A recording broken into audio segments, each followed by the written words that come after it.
Hear me out. India ने अभी financial year 26 close किया है और अक्रॉस सेक्टर्स एक क्लियर एक्सपेंशन दिख रहा है, चाहे वो सोलर स्पेस में 53x स्केल अप हो या बैंक क्रेडिट स्पेस में डबल डिजिट ग्रोथ। ये नंबर्स एक सिंपल चीज प्रूव करते हैं, इंडिया की ग्रोथ एक थीम नहीं मल्टी सेक्टर एक्सपेंशन है।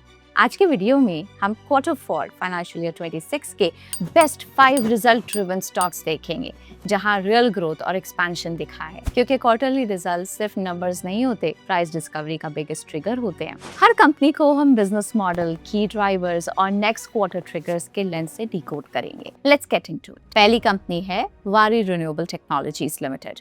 क्वार्टर 4 में कंपनी की सेल्स 131% ग्रो हुई और एबिटा और पैट भी 60% प्लस इंक्रीज हुआ। कंपनी एक सोलर ईपीसी यानी कि engineering, procurement and construction company है। सिंपल वर्ड्स में ये बड़े सोलर प्रोजेक्ट्स डिजाइन, बिल्ड और मैनेज करती है। मॉडल काफी एसेट लाइट है, project based revenue plus maintenance से रिकरिंग इनकम। इंपॉर्टेंट बात ये है कि ये खुद पैनल्स मैन्युफैक्चर नहीं करते, मॉड्यूल्स पेरेंट वारी एनर्जीज यानी कि थर्ड पार्टी वेंडर से प्रोक्योर करते हैं। अब इंडिया का सोलर थीम काफी फास्ट स्केल हुआ है। पिछले 12 सालों में कैपेसिटी 39% CAGR से बढ़कर 150 प्लस गीगावाट्स तक पहुंच चुकी है। आगे भी वही ईपीसी सेगमेंट 23% से ग्रो होने की एक्सपेक्टेशन है। कंपनी फाइनेंशियल्स देखें तो ग्रोथ स्ट्रॉन्ग है, 3 साल में 112% सेल्स और 105% प्रॉफिट CAGR, लेकिन मार्जिन्स में डिक्लाइन दिखा है और ये वीकनेस बिजनेस मिक्स के इम्पैक्ट से है। समझाती हूँ कैसे। कंपनी 2 तरह के कॉन्ट्रैक्ट्स करती है, balance of systems and turnkey. Turnkey में मॉड्यूल्स खुद प्रोक्योर करना पड़ते हैं, जिससे कॉस्ट स्पाइक होती है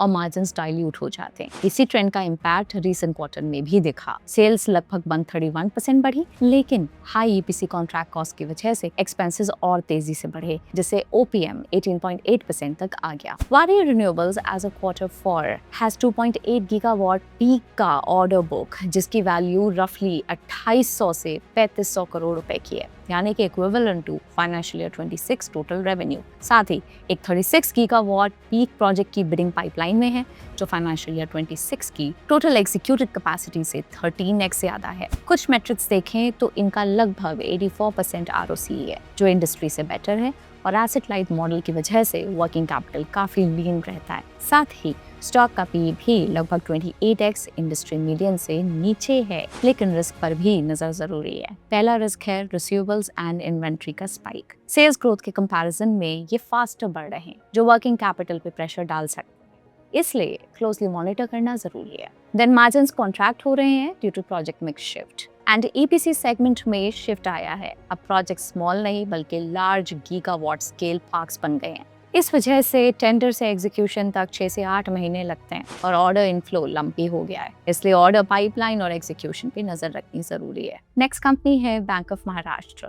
मार्च 26 में बैंक का टोटल इनकम 13% बढ़ा, एक्सपेंसेस कंट्रोल रहे, जिससे ऑपरेटिंग प्रॉफिट ऑलमोस्ट 17% ग्रो हुआ एंड प्रोविजंस कम होने की वजह से नेट प्रॉफिट 35% जंप हुआ। ये एक मिड साइज PSU बैंक है जो लोन्स देता है रिटेल, MSME और कॉर्पोरेट सेगमेंट्स में। लास्ट 3 साल में 23% सेल्स और 39% प्रॉफिट CAGR। अब इंडस्ट्री की फाइनेंशियल ईयर 26 में क्रेडिट ग्रोथ 16% रही, जबकि कंपनी की उसी टाइम ऑलमोस्ट 22% थी और इंडस्ट्री का फाइनेंशियल ईयर 27 के लिए 11.7% का आउटलुक है। कुछ मेट्रिक्स देखें तो बैंक ऑफ महाराष्ट्र का क्रेडिट टू डिपॉजिट रेशियो 83% तक इंप्रूव हुआ है, मतलब एडवांसेस का शेयर बढ़ रहा है, जो ग्रोथ प्रोस्पेक्ट्स को स्ट्रेंथन करता है। और साथ ही NPS भी डिक्लाइन हो रहे हैं, जो पॉजिटिव सिग्नल है। सबसे बड़ा एज है इनका कासा रेशियो, जो मार्च 26 क्वार्टर में बढ़ा है, बट इसका फायदा एक हाई रेशियो मतलब ज्यादा डिपॉजिट्स लो कॉस्ट अकाउंट से आते हैं, जो फंडिंग कॉस्ट कम करता है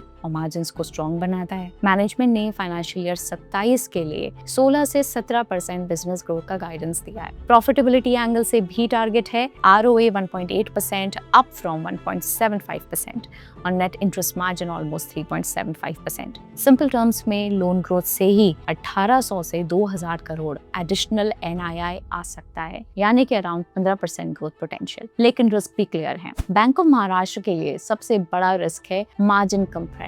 ऑलरेडी NIM गिरा था, 3.9% पर था और अब 3.75% टारगेट पर आ रहा है। यील्ड ऑन एडवांसेस भी 9.3% से 8.7% तक गिर चुके हैं। बैंक के लगभग 40 से 42% लोन्स एक्सटर्नल बेंचमार्क्स जैसे कि रेपो रेट से लिंक्ड हैं, जो डायरेक्टली इंटरेस्ट रेट चेंजेस के साथ रिप्राइज होते हैं। सिंपल बात, प्रॉफिट ग्रोथ आ रही है पर वो स्केल और लोअर प्रोविजन से भी काफी ड्रिवन रही है, इसलिए मार्जिन्स पे नजर रखना जरूरी होगी। अब चलिए चलते हैं अपनी अगली कंपनी पे, विच इज क्रिसिल लिमिटेड। अगर लास्ट 3 साल के क्वार्टर ऑन क्वार्टर एनालिसिस देखें तो इस क्वार्टर में कंपनी ने highest year on year sales और प्रॉफिट ग्रोथ डिलीवर की। सेल्स लगभग 30% बढ़ी। ग्रोथ का major support global analytics centre यानी कि GAC से आया, जहां S&P ग्लोबल रेटिंग्स ने ज्यादा वर्क डेलीगेट किया। साथ ही एज पर मैनेजमेंट मार्जिन इंप्रूवमेंट आया, higher revenues, better business mix और स्ट्रॉन्ग कॉस्ट डिसिप्लिन की वजह से। इसका इम्पैक्ट मार्जिन्स पे दिखा। OPM लगभग 30% तक इम्प्रूव हुआ। बॉटम लाइन और स्ट्रॉन्ग रही। नेट प्रॉफिट लगभग 46% ग्रोथ और NPM लगभग 22% तक एक्सपैंड हो गया। अगर आप सब ने किसी कंपनी की क्रेडिट रिपोर्ट्स देखी हैं तो क्रिसिल का नाम जरूर सुना होगा। ये एक एनालिटिक्स और रेटिंग कंपनी है। ये 2 तरीके से पैसे बनाते हैं, पहला रेटिंग सर्विसेज से और दूसरा research and information services. Business mix देखें तो लगभग 70% रेवेन्यू रिसर्च एंड एनालिटिक्स से आता है और 30% के करीब रेटिंग से, लेकिन मार्जिन्स रेटिंग सेगमेंट में ज्यादा होते हैं। अब इंडिया के 58 lakh CR plus corporate debt market में सिर्फ 8 प्लेयर्स हैं, जहां क्रिसिल 51% शेयर के साथ लीडर है। लास्ट 5 सालों में ग्रोथ भी स्टेडी रही है, 13% का सेल्स CAGR और 14% का प्रॉफिट CAGR के साथ। अब मैनेजमेंट एग्जैक्ट गाइडेंस नहीं देता, लेकिन क्रिसिल लिमिटेड की ग्रोथ स्ट्रैटेजी क्लियर है। डोमेस्टिक मैक्रो टेलविंड्स कैप्चर करना, जहां AUM बढ़ रहा है और NPAs गिर रहे हैं, जो ओवरऑल फाइनेंशियल इकोसिस्टम को सपोर्ट करता है। एफिशिएंसी साइड पर net sales to employ cost 2x है और क्रिसिल लिमिटेड का ROC 35% है। पीयर्स के 24 से 25% से काफी बेटर। पर रिस्क इग्नोर नहीं कर सकते। नियर टर्म में स्लोअर क्रेडिट साइकिल का इम्पैक्ट रेटिंग सेगमेंट पे आ सकता है, जो इनफैक्ट हाईएस्ट मार्जिन सेगमेंट है, जहां इशुएंस ऑलरेडी सॉफ्ट दिख रही है। साथ ही क्रिसिल लिमिटेड का वैल्यूएशन भी स्ट्रेच्ड है, लगभग 39x PE और 5.14x का PEG और लास्ट 3 ईयर ग्रोथ बेसिस, मतलब एक्सपेक्टेशंस ऑलरेडी काफी प्राइस्ड इन है। नेक्स्ट है SG Finserv लिमिटेड। क्वार्टर 4 में टोटल इनकम 95% बढ़ी। उनके एक फैक्टरिंग बिजनेस सेगमेंट के किक इन होने से और नेट इंटरेस्ट इनकम भी 77% ग्रो हुआ। एक्सपेंसेस कंट्रोल में रहे और इम्पेयरमेंट्स नेग्लिजिबल थे, जिससे पैक लगभग 78% इंप्रूव हुआ। कंपनी एक NBFC है जो सप्लाई चेन फाइनेंसिंग करती है। सिंपल वर्ड्स में लार्ज कंपनीज के डीलर्स SMEs को वर्किंग कैपिटल लोन्स देती है। मॉडल समझिए, कंपनी एक एंकर के साथ टाई अप करती है, जैसे कोई XYZ मोटर्स, फिर उसके डीलर्स को फाइनेंस करती है। Revenue interest plus processing fees से आता है। कंपनी ने भी 3 साल में 100% सेल्स और 90% प्रॉफिट CAGR डिलीवर किया है। इंडस्ट्री का एक्सपेक्टेड ग्रोथ रेट रफली 26 से 27% है across financial year 26 to 27। Financial year 26 and पर SG Finserv लिमिटेड का AUM लगभग 3,936 CR था और फाइनेंशियल ईयर 27 के लिए टारगेट 6,000 CR है। नेक्स्ट 3 से 4 साल में 10,000 करोड़ AUM और लॉन्ग टर्म में 30 से 35% पैट CAGR का एम है, लेकिन मार्जिन प्रेशर क्लियर है। NIM लगभग 8.5% से गिरकर लगभग 7.7% आ गया, मेनली कंपटीशन की वजह से। यहाँ लार्ज प्लेयर्स के साथ डील विन करने के लिए यील्ड सैक्रिफाइस करने पड़ते हैं।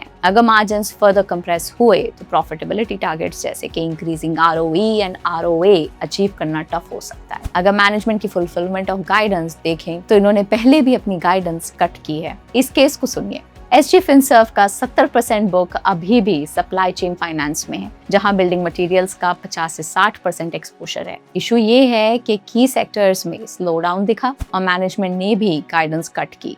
इसी वजह से financial year 26 PAT guidance 150 crore से गिरकर 120 से 125 करोड़ करना पड़ा। अब फाइनली है Krishna Phoschem limited. Latest quarter में कृष्णा फॉस्केम में सेल्स 60% बढ़ी, majorly due to higher rabi demand, लेकिन मार्जिन्स लार्जली फ्लैट रहे at 11.8% OPM। Bottom line sharp jump हुआ, पर ये लार्जली टैक्स बेनिफिट की वजह से था, ना कि कोर मार्जिन एक्सपेंशन से। बिजनेस मॉडल सिंपल है, ये फॉस्फेट इनपुट्स लेकर उन्हें फर्टिलाइजर्स में कन्वर्ट करते हैं और रूरल नेटवर्क के थ्रू सेल करते हैं। Volume driven model. अब 11 मंथ एंडेड फाइनेंशियल ईयर 26 में इंडस्ट्री ग्रोथ 2% रही और आगे इंडस्ट्री का आउटलुक 5 से 6% CAGR का ही है। लेकिन यहाँ केस थोड़ा अलग है। पहले हिस्टोरिकल परफॉर्मेंस देखते हैं, लास्ट 5 साल में 67% सेल CAGR और लगभग 56% प्रॉफिट CAGR। मार्जिन पे प्रेशर दिखा है, 21% से गिरकर 12% के आसपास रहे, मेनली ट्रेडिंग मिक्स बढ़ने की वजह से, जहां मार्जिन्स काफी लो होते हैं। कृष्णा फॉस्केम का ROC 27% है, इंडस्ट्री मीडियन से काफी बेटर। इंडिया के फर्टिलाइजर डेफिसिट को देखते हुए मैनेजमेंट ने 40% रेवेन्यू ग्रोथ गाइड किया है फॉर फाइनेंशियल ईयर 27, जिससे टॉप लाइन 3400 CR तक पहुंच सकती है। साथ ही 142 CR कैपेक्स से न्यू कैपेसिटी ऐड हुई है, जो ग्रेजुअली रैंप होके लगभग 500 CR एडिशनल रेवेन्यू जनरेट कर सकती है। फाइनेंशियल 26 रेवेन्यू का ऑलमोस्ट 20%, ये ट्रांसलेट होता है 3.5x प्लस के एसेट टर्नओवर में। लेकिन रिस्क भी है। कंपनी का कैश फ्लो कन्वर्जन वॉलेटाइल है given the receivables and inventory churn. साथ ही raw material imports like ammonia, sulphur, इन पर भी हाई डिपेंडेंस है। जियोपॉलिटिकल इश्यूज से प्राइसेस स्पाइक होते हैं, जिससे मार्जिन्स पे लगभग 70 से 80 BPS प्रेशर आ चुका है।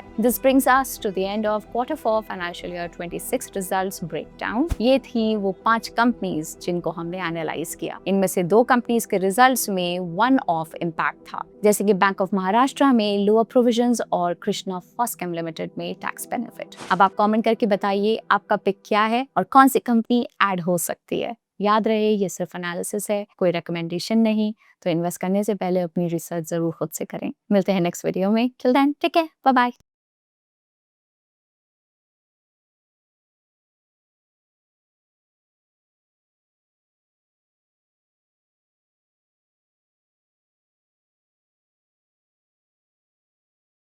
Investment in securities market are subject to market risks. Read all the related documents carefully before investing. Please read the risk disclosure documents carefully before investing in equity shares, derivatives, mutual fund, and or other instruments traded on the stock exchanges.